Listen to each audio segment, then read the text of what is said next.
Hi everybody, today I'm going to be talking about how long it should take to heal your gut issues, and I'm also going to be sharing my timeline for healing my IBS and chronic constipation. So there's two things that you should understand right away. The first is it shouldn't take forever to heal. You should see some progress within 3 months of religiously following a solid gut healing protocol.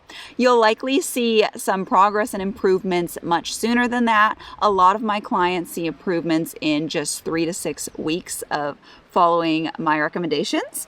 If it's been 3 months or longer and you have made literally zero improvements, you are either not following a good protocol, you're not being consistent enough, you're not being strict enough, or you're just missing something. I also want to note I have worked with tons of clients who've healed in just 2 to 3 months and been completely symptom-free at 2 or 3 months. So my main takeaway here is, first, you should understand it's not supposed to take forever to heal.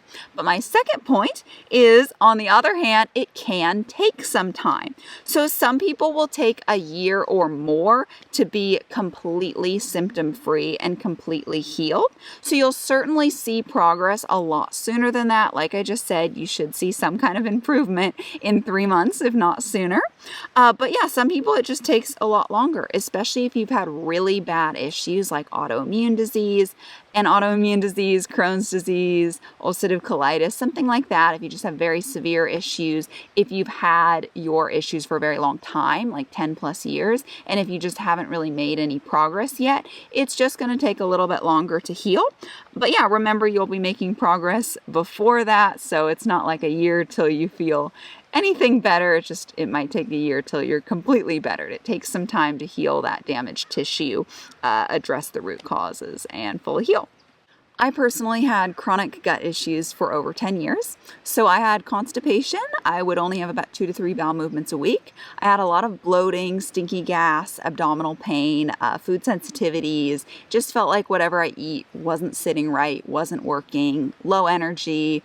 I had amenorrhea, so no period for a chunk of that time.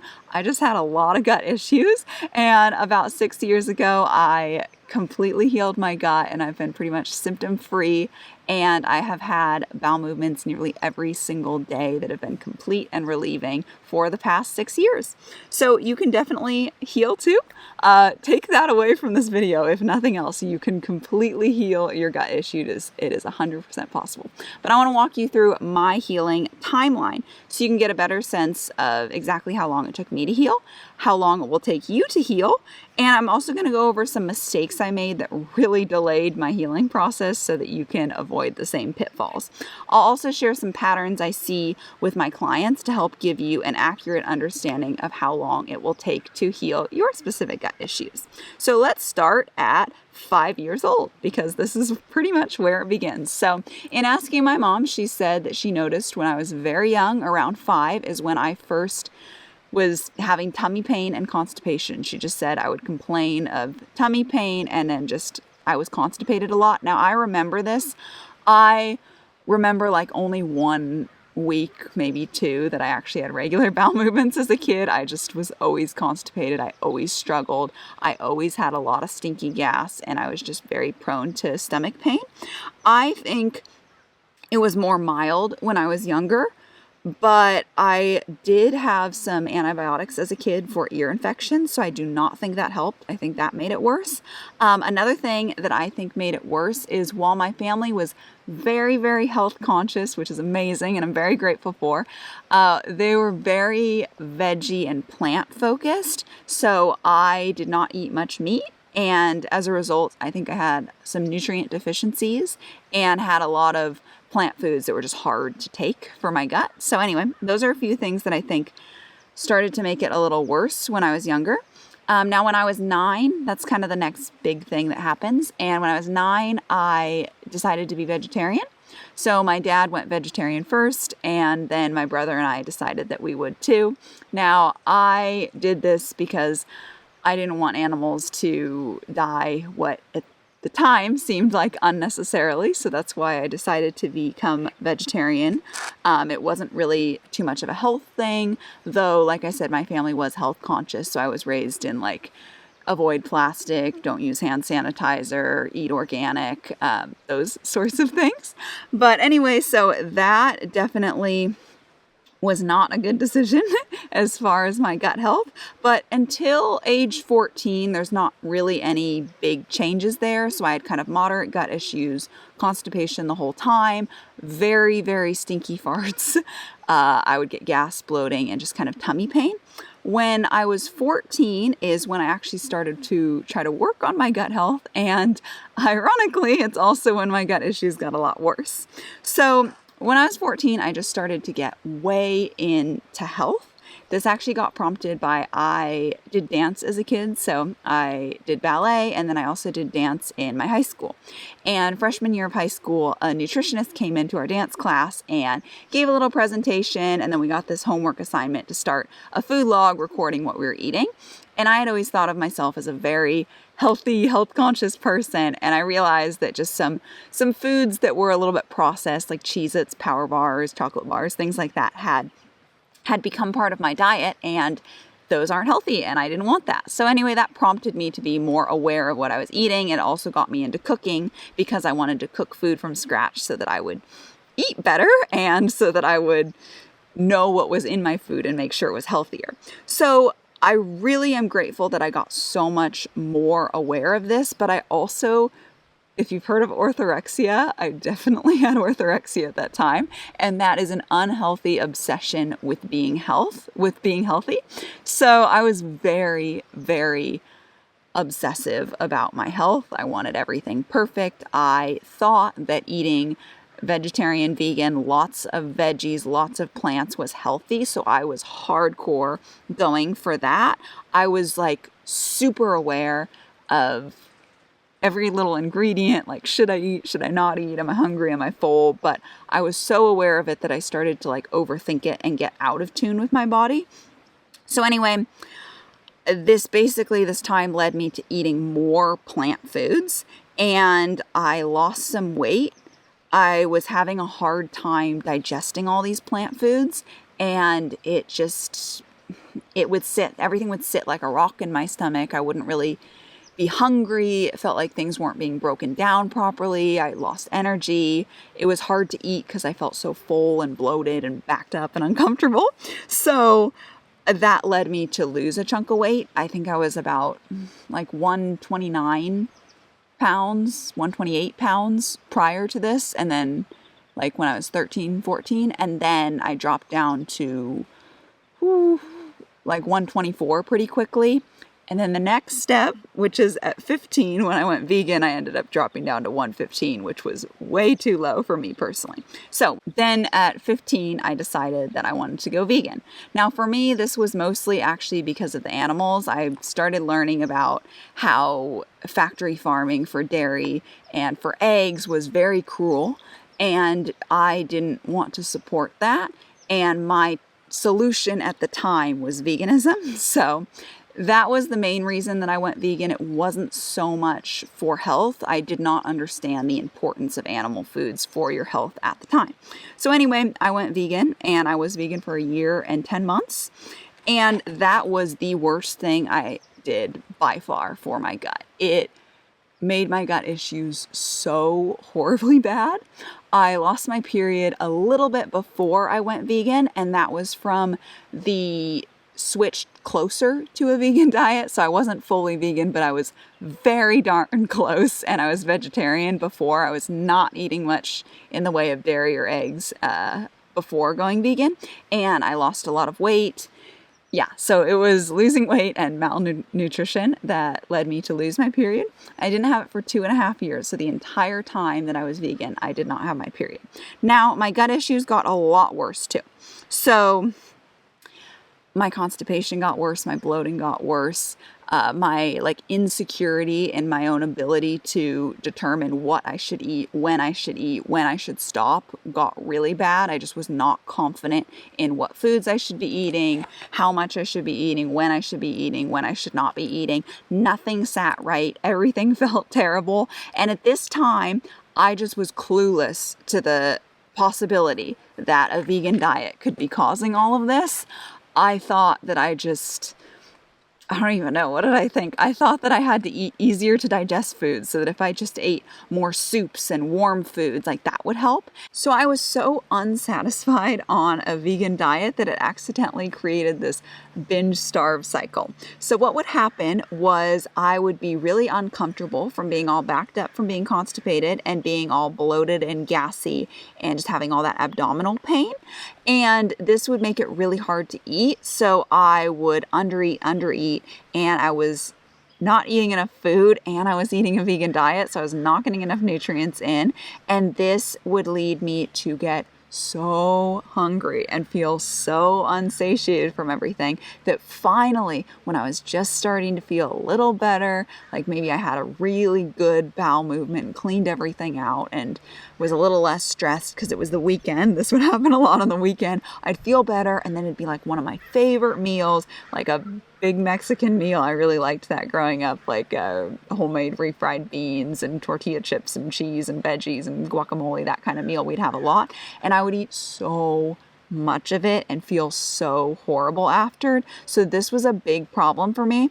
And at the time, I thought like I just had to fix this. I just had to figure out a way to force myself to eat the right amount and not overdo it. And I thought that that constant like binging was just wrecking my digestive system and making everything terrible. And I think that absolutely was a big component, but I tried so hard to use my willpower to overcome that, and it just did not work. It would work for a while, and then finally I would like cave. And I remember I remember very frequently being in the mindset of I should stop eating right now because it's gonna hurt later if I don't stop right now, but I'm not going to because I'm really stoked on how this tastes and I want to keep tasting it, and I'm going to keep eating more.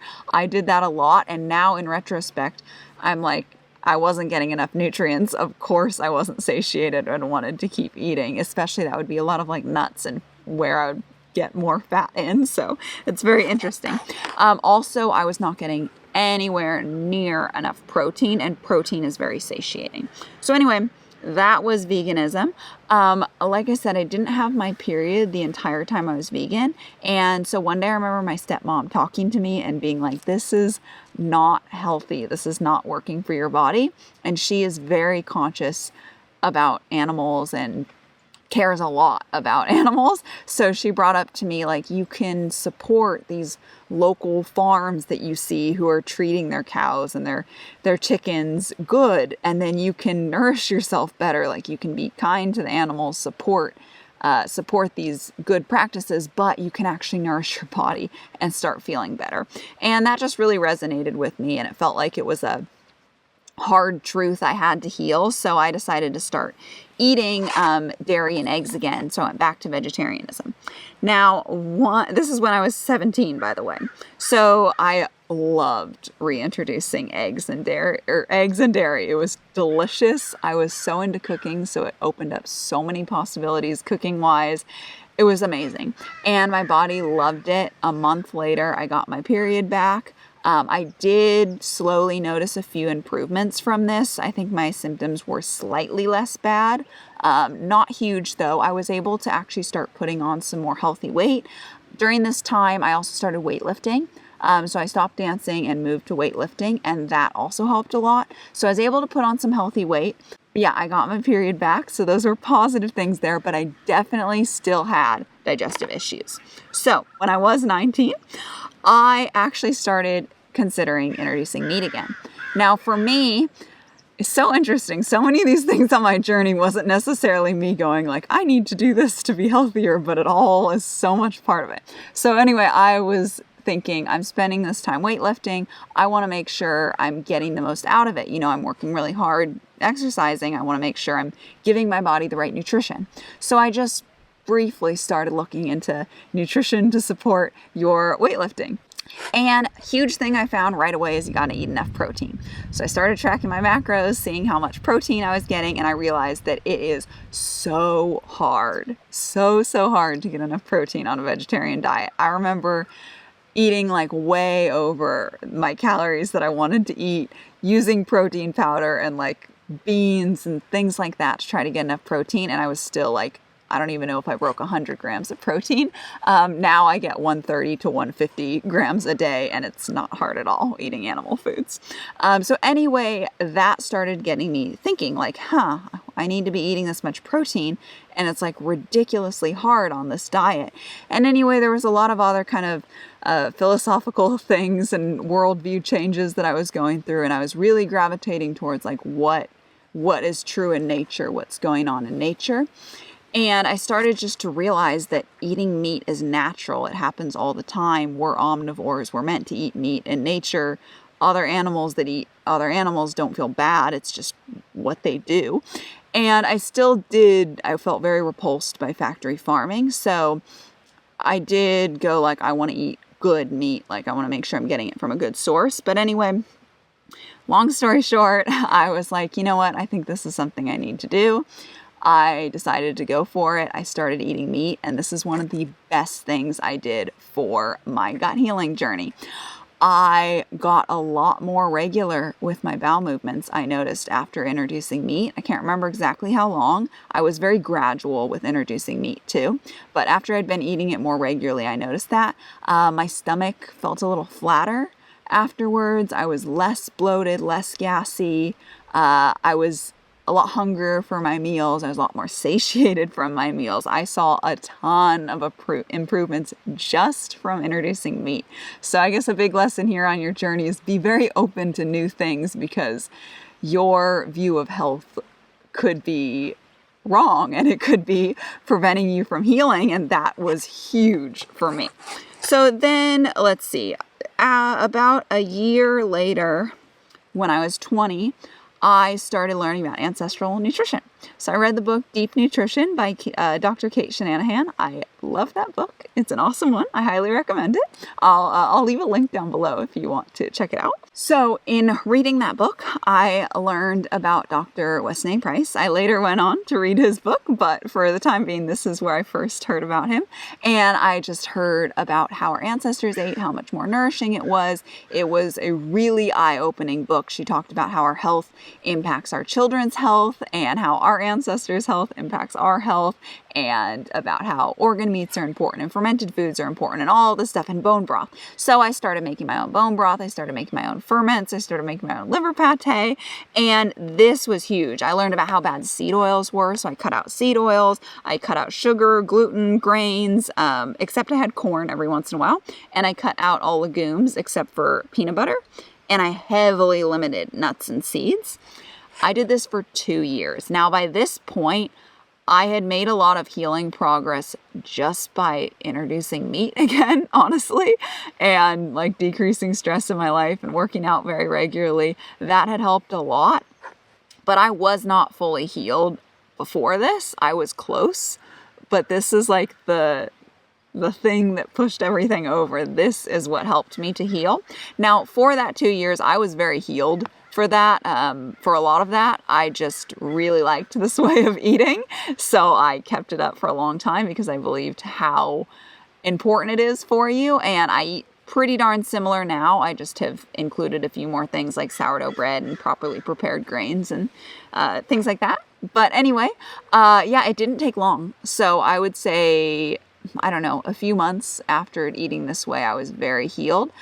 Prior to this, I was still getting like flares when moving or traveling. Like being stressed would bring on constipation, lack of an appetite, a sunken feeling in my stomach, like all that. But this like ancestral eating totally helped cure that, where I stopped getting that at all. And yeah, this is what healed my gut, and this is what I think has really helped me to retain my progress.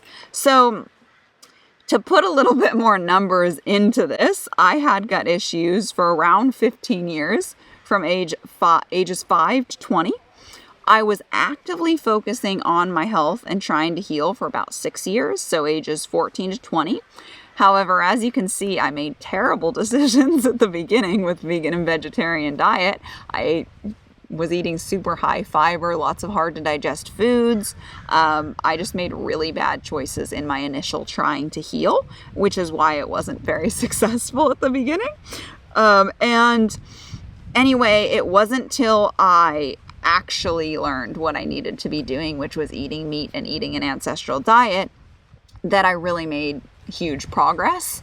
Yeah, and like I said, introducing meat made a huge change, but it wasn't really till I introduced all the ancestral foods that I fully healed, but it happened very quickly at that point. It was only a few months. So that is my timeline for healing. It's hard to give exacts, but hopefully that helps you understand. Okay, so I wanted to wrap up the question of how long does it take to heal your gut?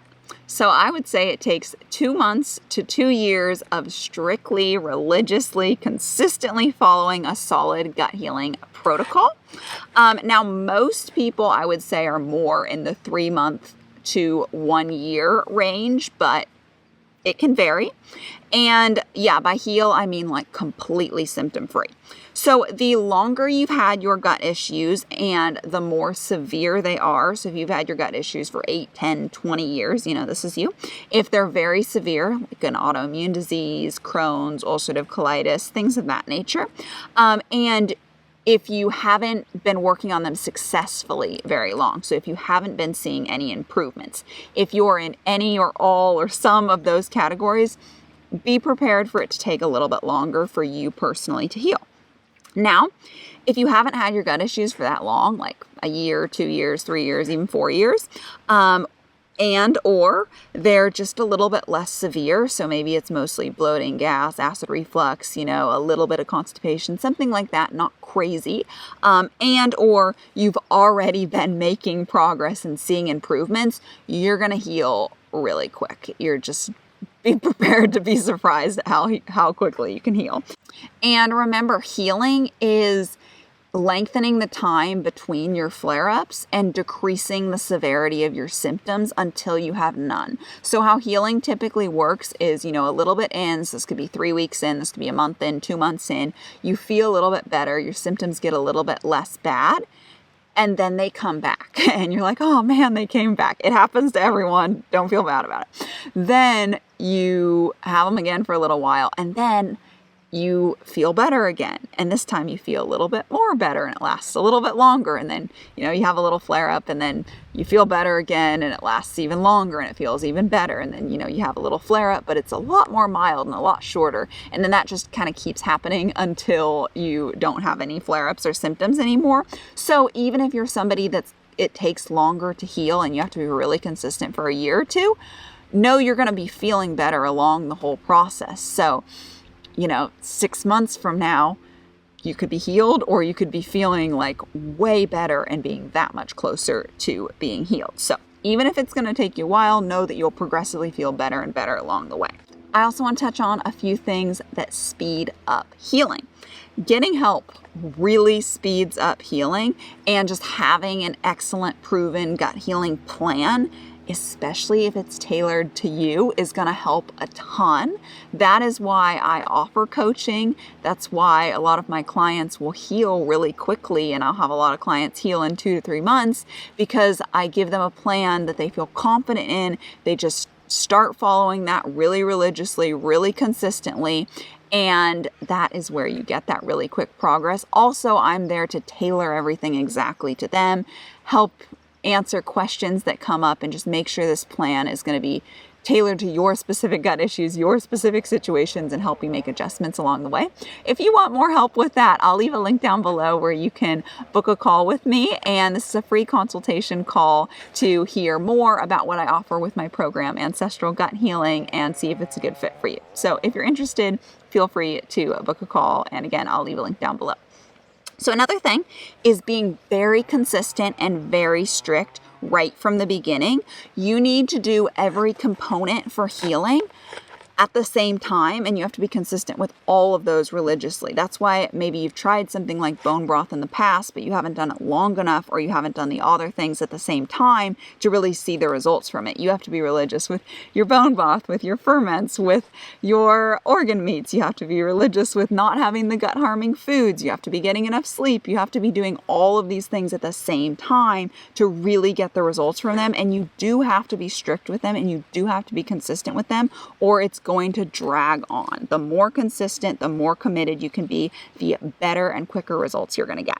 It's also important that you truly believe that you can heal. When you believe you can heal and you believe in your gut healing plan and diet, you will take so much more committed action and you will just see better results from that. When you believe you can heal, you'll see all your little tiny wins so much more. That'll make you feel more confident that what you're doing is working, and you will just see so much better results. People that don't believe they can heal don't take the same committed action. They miss all these little wins that they're having, and they start to cultivate this belief that they can't heal. It's not working, even though the potential is right there in front of them. They're just not grabbing it. So really work on cultivating that belief that you can heal. Use my example. I have healed, so I know you can too, and find lots of other people that have healed. That is one of the best things you can do to help reassure yourself that you can heal too. Now, if you would like to learn the 12 things that helped me the most in my own gut healing journey, I will leave a video on the screen that you can check out. And I really recommend you use these 12 things as the foundation for your own gut healing protocol. Anyways, thank you so much for watching. I hope you enjoyed the video.